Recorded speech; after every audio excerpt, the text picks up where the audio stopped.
By the evening of June 23, 1780, British and German troops occupied Springfield, New Jersey.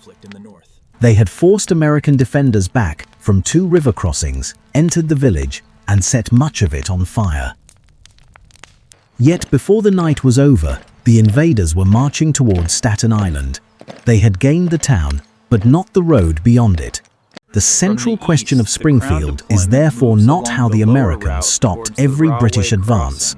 They did not. It is how Nathanael Greene made each mile so costly, slow, and uncertain that a much larger force abandoned the purpose for which it had crossed into New Jersey.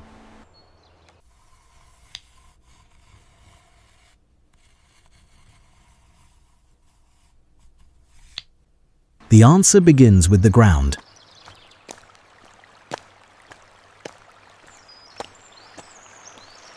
Springfield stood east of the Watchung Mountains, between the British base at Elizabethtown Point and George Washington's encampment and military stores around Morristown. 2 principal approaches ran west from Elizabethtown.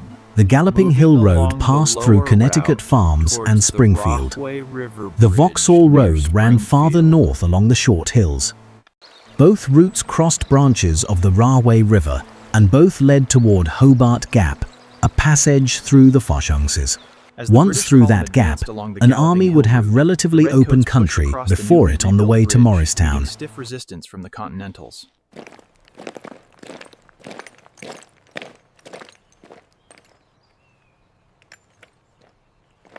The British expedition assembled for this operation numbered roughly 5,000 to 6,000 men, although not all of them advanced together or fought at the same place. Greene had about 1,500 Continental soldiers immediately available, supported by New Jersey militia, whose numbers changed as men arrived and departed. Those totals explain the danger, but they can also mislead. Springfield was not one line of 1,500 men facing one block of 6,000. It was a moving battle along 2 roads, several bridges, woods, orchards, stream banks, and rising ground. Moving towards the bridge. Greene's task was to make those narrow spaces cancel part of the enemy's numerical advantage.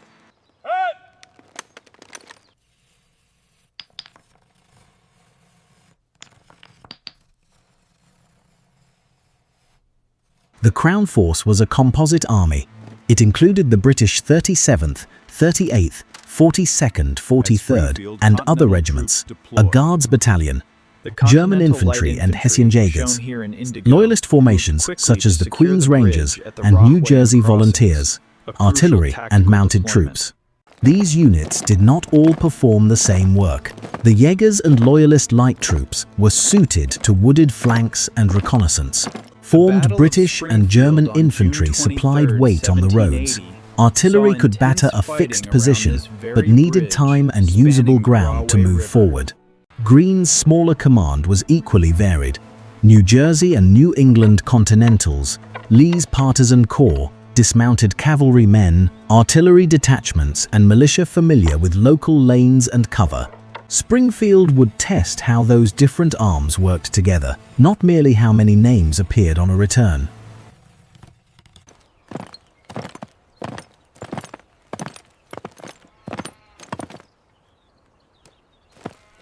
Washington's army had little margin for another crisis. The infamous hard winter brought deep snow and misery to the Continental Army's encampment. The winter encampment of 1779 and 1780 at Morristown had endured extraordinary cold, deep snow, blocked roads, and repeated shortages of food and clothing. Contemporary letters describe soldiers going without meat and bread, pay arrears, and the collapse in the value of continental currency added to the anger. On May 25, 2 Connecticut regiments paraded under arms without their officers in a brief mutiny rooted in hunger and unpaid wages.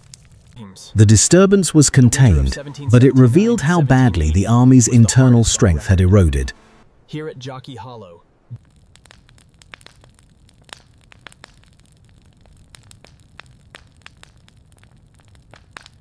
The strategic news was equally grim.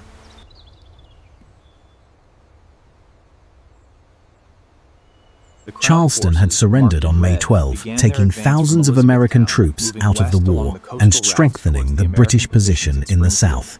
In New York, Lieutenant General Wilhelm von Knyphausen temporarily commanded the Crown forces, while the British Commander-in-Chief, Sir Henry Clinton, returned from the Charleston campaign. Loyalist intelligence portrayed Washington's army as weak and New Jersey as exhausted by years of requisitions, raids, and fighting. Some British planners believed a strong movement inland might produce desertions or encourage Loyalist support.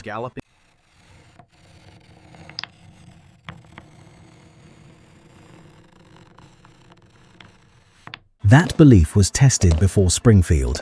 On the night of June 6, about 6,000 British, German and Loyalist troops crossed from Staten Island and landed near Elizabethtown. Their movement on June 7 developed into the Battle of Connecticut Farms. Brigadier General William Maxwell's New Jersey Continentals and local militia could not hold every position, but they delayed the advance through fields, orchards, lanes, and the village. Alarm guns and signal fires brought additional militia into action. Instead of finding a population ready to submit, Knyphausen found armed resistance spreading across his flanks.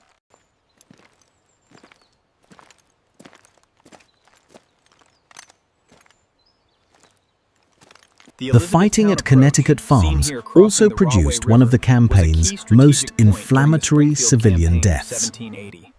Hannah Caldwell, wife of the Patriot chaplain James Caldwell, was shot inside the family home while British troops moved through the village. American accounts quickly described her death as deliberate murder.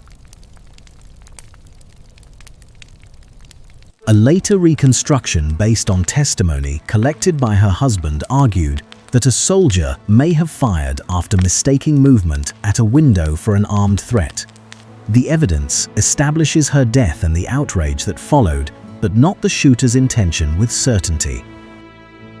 What is clear is that the episode hardened local anger rather than weakening it. The fighting moved quickly, but the scars remained.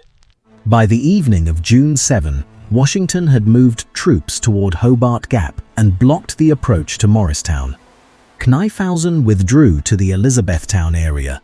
For nearly 2 weeks, the British remained near the coast, while skirmishing continued and Clinton returned to New York. The first thrust had warned the Americans where the next blow might fall. It had also destroyed the hope that the New Jersey militia would remain passive.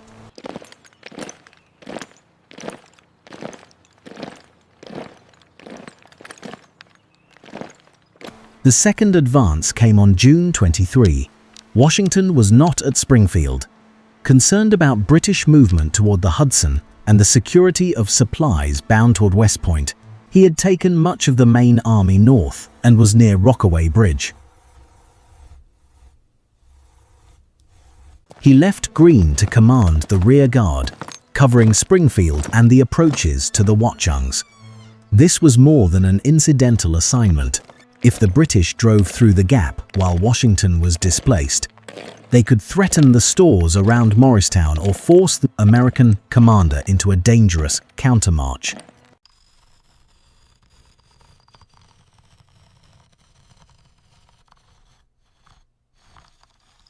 British intentions also contained an element of deception.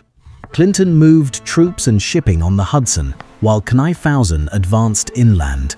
If Washington hurried around the northern end of the Watchungs to strike Knyphausen, Clinton hoped to catch the main American force in an exposed movement.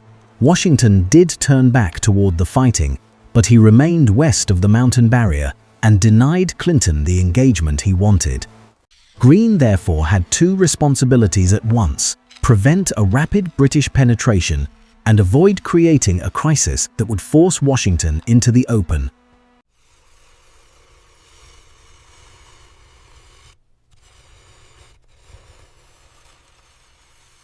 Knyphausen's advance again used the two-road system. One body moved toward the Galloping Hill Road, while Major General Edward Matthew operated on the Vauxhall route. A reserve of more than 1,800 men remained near Elizabethtown to secure the rear. The forward force still greatly exceeded Greene's regulars and brought cavalry and substantial artillery.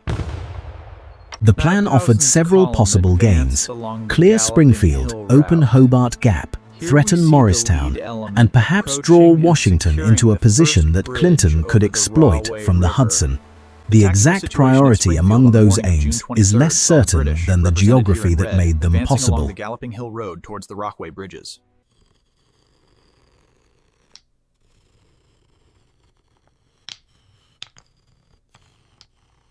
Greene prepared a defense in depth. He ordered the planks removed from the first bridges on the Galloping Hill and Vauxhall roads. The structures were not all destroyed, and the rear crossings were kept usable for an American withdrawal. At each forward bridge, an attacker would have to cross exposed runners, replace the decking, or enter the river.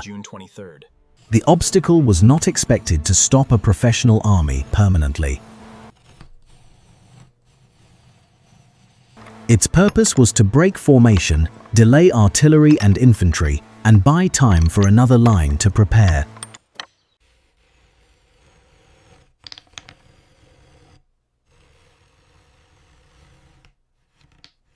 On the Galloping Hill route, Colonel Elias Dayton's New Jersey Continentals and militia formed the forward screen around Connecticut farms. Behind them, Colonel Israel Angell's Second Rhode Island Regiment held the lower Rahway crossing.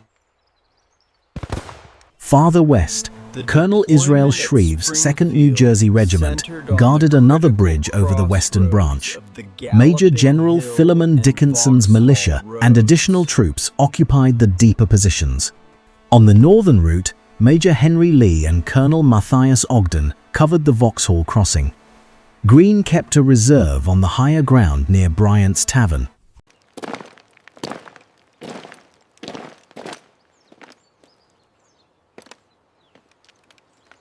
This arrangement mattered more than any single barricade. A British success at the first line would not expose the entire American force. The defenders could retire toward another prepared crossing while the invaders had to deploy again.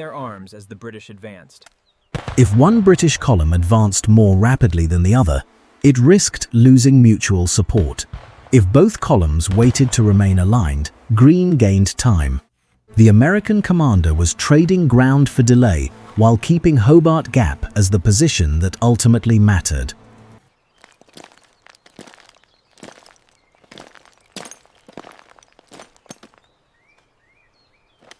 At the Galloping Hill Bridge, the most exposed assignment went to Angell.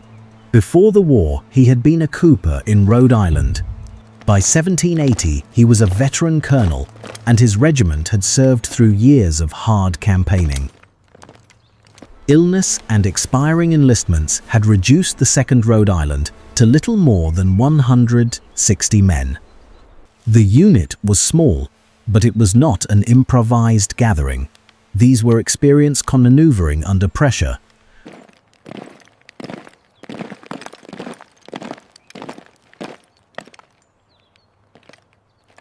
Rhode Island's Continental forces also reflected a more complicated social history than the familiar image of an all-white Revolutionary Army. Men of African and indigenous ancestry had served in both Rhode Island regiments. Before the state raised the better-known 1st Rhode Island, sometimes called the Black Regiment, in 1778, Angell commanded the 2nd Rhode Island at Springfield, not that 1st Regiment.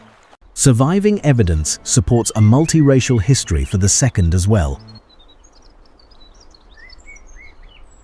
But it does not establish the precise ancestry of every one of Angell's soldiers present at the bridge. The distinction matters because commemoration should not turn one real history into another convenient legend.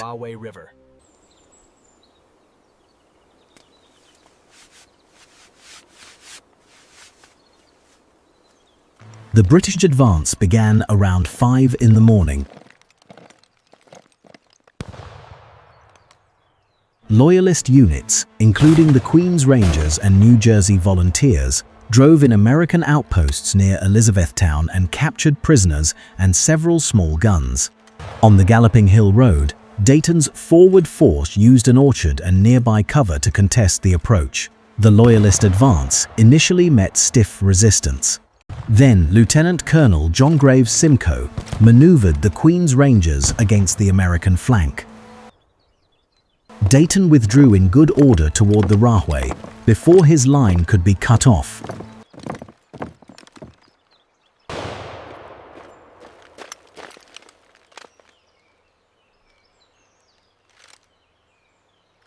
That retreat carried the 1st American defenders through Angell's position and cleared the field in front of the bridge. Knyphausen then divided much of his force. British Guards, the Queen's Rangers, New Jersey Volunteers, and other troops moved north toward Vauxhall, where they could pressure Lee and threaten the flank of the Galloping Hill defense. Knyphausen retained British regulars, German troops, jaggers, and artillery on the direct road. The battle now became two linked contests, each capable of deciding whether Greene could remain near Springfield.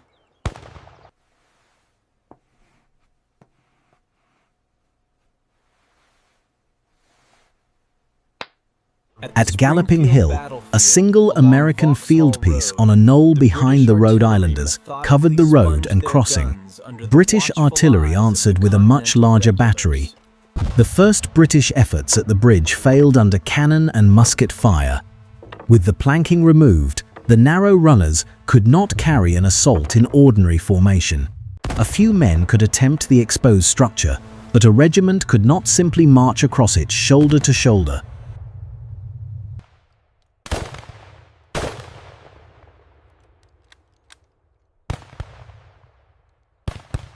Black powder weapons shaped the tempo.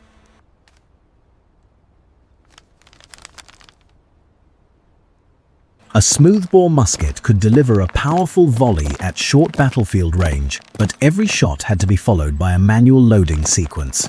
A field piece required a coordinated crew to sponge, load, ram, aim, prime and fire. Smoke accumulated around both kinds of weapon and made command more difficult. At a stripped crossing, those pauses mattered. Defenders could fire from a prepared bank, while attackers had to choose between exposed timbers and water.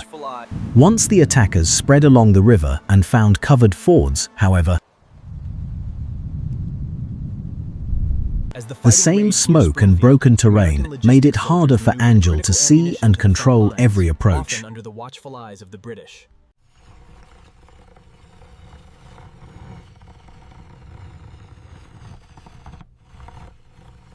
The Rahway was an obstacle, not an impassable moat. 23, 1780, marked the last major conflict in the north. Accounts placed the water at roughly 3 to 4 feet in parts of the crossing area, and trained troops soon looked for better approaches along the banks. British regulars and Hessian jaegers entered the river on both sides of the bridge and worked into the woods. Artillery fire helped suppress the American position, while the infantry expanded the fight away from the narrow roadway. Once the attackers found room to use their numbers, Angell's advantage at the bridge began to disappear.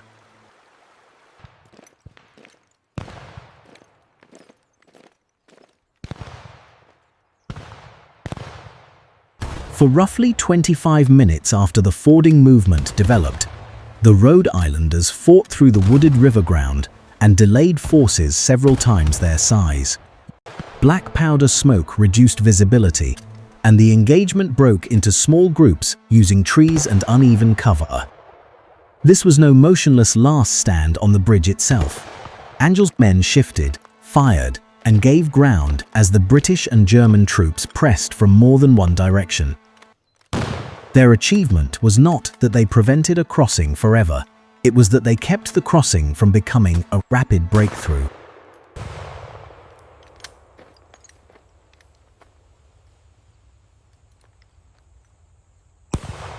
The defense was costly. On June 23, 1780, the Battle of Springfield raged. This oak campaign desk served as a... Washington later wrote that Angell's regiment lost upward of 40 men killed, wounded, and missing before yielding the pass to what he called a vast superiority of force. A surviving return gives the regiment's losses as 6 killed, 31 wounded, and 3 missing. In a command of about 160, that was approximately 1 man in 4. Fighting at Springfield on June 23rd. The number explains both the severity of the action and the necessity of retreat. Began a tactical retreat towards the short hills. Remaining in place longer could have destroyed the regiment without securing additional time of equal value.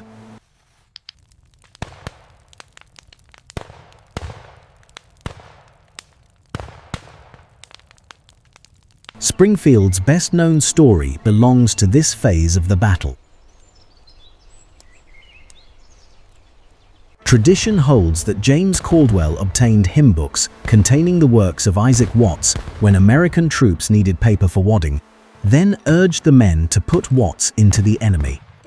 The Library of Congress presents the episode as something Caldwell was said to have done, and surviving versions differ on his exact words and on whether the paper served a cannon or small arms. The anecdote was repeated early enough to become part of the battle's memory, but it should be treated as tradition rather than a precisely documented transcript. Its durable appeal comes from the shortage it represents, defenders improvising with whatever material the village could provide.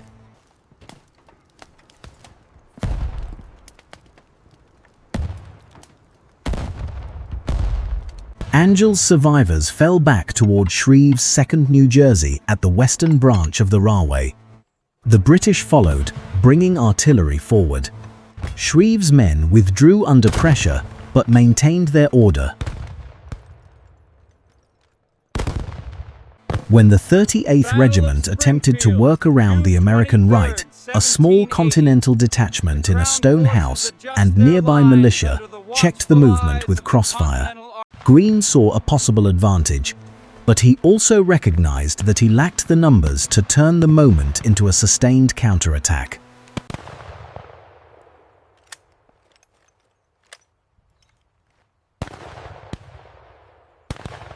The danger of encirclement remained. British infantry and Jaegers renewed pressure on the exposed flank while artillery engaged the main line. Greene therefore recalled the forward defenders toward the higher ground. Springfield itself would be surrendered rather than allow Angell's and Shreve's depleted regiments to be trapped. The withdrawal preserved the force that guarded the gap, even as it left the village open to occupation.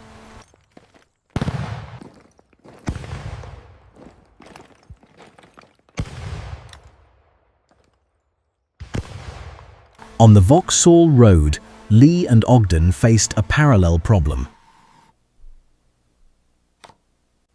Their command included about 600 regulars, many of Lee's legionaries fighting dismounted, supported by militia but without artillery at the first crossing. British and Loyalist troops forded the Rahway on both sides of the stripped bridge. Lee dispersed small parties through fields and woods, then conducted a fighting withdrawal toward the western branch.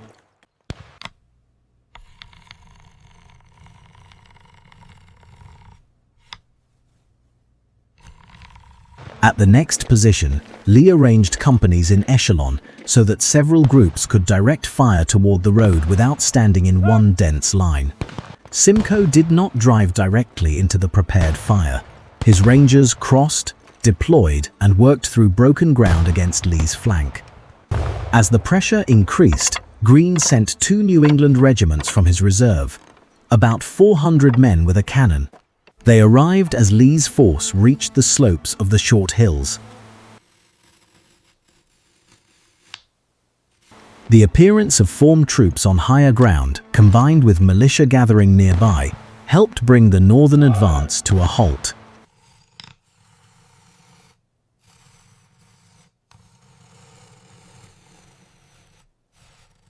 The 2 British wings eventually rejoined in Springfield. Elements of the Guards pushed onto part of the heights, and the Crown force had plainly won ground. Yet ground was useful only if it opened the route or created the battle Clinton wanted. Greene still had organized troops covering the approaches to Hobart Gap. Militia continued to appear on the flanks, Washington's main body remained a threat whose exact movement the British could not confidently predict. Every hour spent west of the Rahway lengthened the return march and increased the danger to the British rear.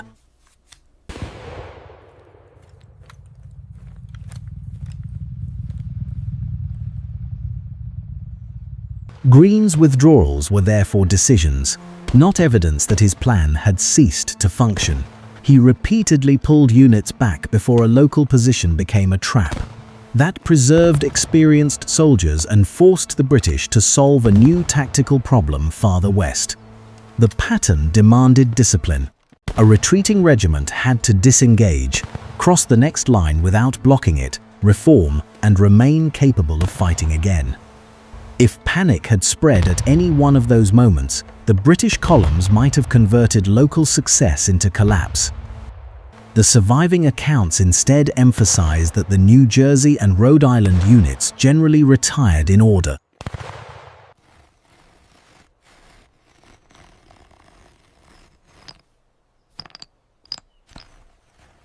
Knyphausen now faced the decision on which the campaign turned. The Vauxhall Road, hoping to cut off the retreating American militia.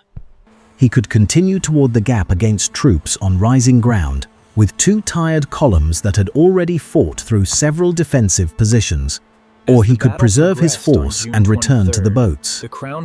The Americans had not destroyed his army, and they had not retaken Springfield. They had done something operationally sufficient. They had denied him a quick, clean passage and made the next advance more uncertain than the objective justified.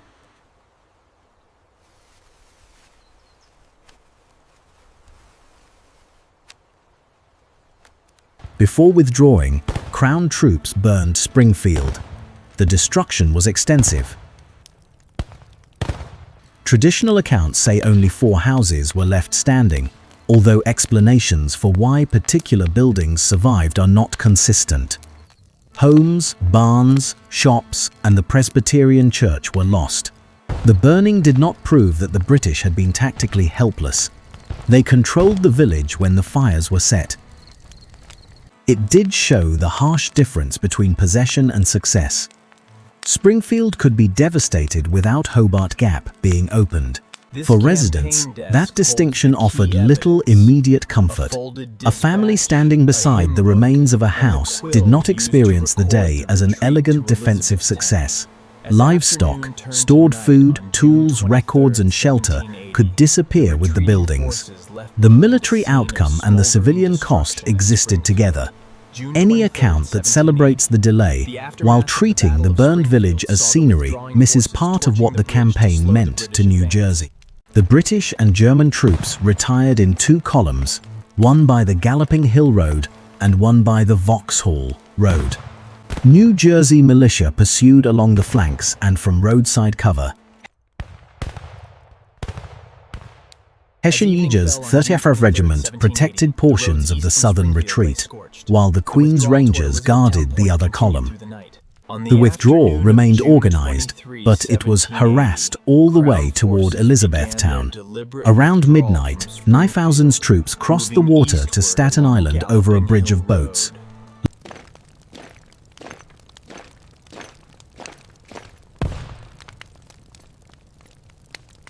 Loss figures require care because records sometimes combine the actions of June 7 and June 23. For Springfield itself, Continental returns list 13 killed, 49 wounded, and 9 missing. Angell's Rhode Islanders accounted for 40 of those casualties. British and German totals often quoted for the campaign cover the entire period from the first landing through the final withdrawal. 25 killed, 234 wounded, and 48 missing. Those figures cannot honestly be assigned to the bridge fight or even to June 23 alone. Washington understood what the Rhode Islanders had done. In a letter to Rhode Island Governor William Greene on June 29, he praised the gallant behavior of Angell's regiment and emphasized that it had contested an important pass until its losses exceeded 40. He also praised the New Jersey militia more broadly. Both judgments are necessary. Angell's defense was one of the battle's hardest actions, but it worked inside a larger system of militia alarms, successive continental positions, flank resistance, reserves, and controlled retreats. Springfield was the last major British attempt to invade New Jersey in force. That does not mean the Northern War ended that afternoon. Raids and smaller actions continued. West Point soon became the center of Benedict Arnold's treason, and the decisive campaigning shifted south before Yorktown in October 1781. Nor can one prove that a British breakthrough at Springfield would automatically have ended the Revolution. Washington still had an army, difficult terrain, and room to maneuver. The responsible conclusion is narrower and still important. Greene prevented a serious threat to Morristown at a moment of exceptional American weakness. That conclusion also clarifies the word victory. Tactically, Knyphausen's troops crossed the Rahway, displaced every forward American line, occupied Springfield and burned it. Operationally, they did not pass Hobart Gap, capture Morristown's stores, destroy Greene's command, or draw Washington into Clinton's trap. The Americans could lose positions and still deny the expedition's purpose. Springfield is best understood at that operational level, where time, cohesion, and an unachieved objective matter as much as possession of the ground at noon. The battlefield is difficult to read today because roads, bridges, streams, and neighborhoods have changed. Galloping Hill Road survives as part of modern Morris Avenue, and the Rahway runs through a heavily developed landscape. A memorial on the bridge recalls Angell and the Second Rhode Island. Marks the location of the 1780 engagement near Springfield. The ordinary appearance of the site can hide the central geometry of 1780. Two roads, two forward crossings, rising ground, and a gap that the invaders never reached. Angell left the army when Rhode Island's continental regiments were reorganized early in 1781. His name endured because Washington singled out his command, and because a small regiment at a stripped bridge offers a memorable image. But the deeper lesson of Springfield is not a simple ratio of 160 men against an entire army. That comparison places troops who never stood opposite one another into the same frame and obscures the rest of Greene's defense. What stopped the expedition was accumulated delay. Dayton's forward line forced deployment. Angell made the lower bridge expensive. Shreve preserved another line behind him. Lee and Ogden denied an easy northern turn. Greene committed his reserve where the Vauxhall defense was close to breaking. Militia complicated both flanks and threatened the retreat. No position had to last forever. Each had to last long enough for the next position to matter. By nightfall, Springfield was burning, and the American line had yielded miles of ground. Measured only by where each army stood at midday, the result could resemble defeat. Measured by the British objective, it was the opposite. Knyphausen had crossed into New Jersey to create an opening toward the Watchungs and Morristown. He returned to Staten Island without one. Greene's soldiers did not win by refusing every retreat. They won by making retreat part of a defense that the larger army could not turn into a decisive victory.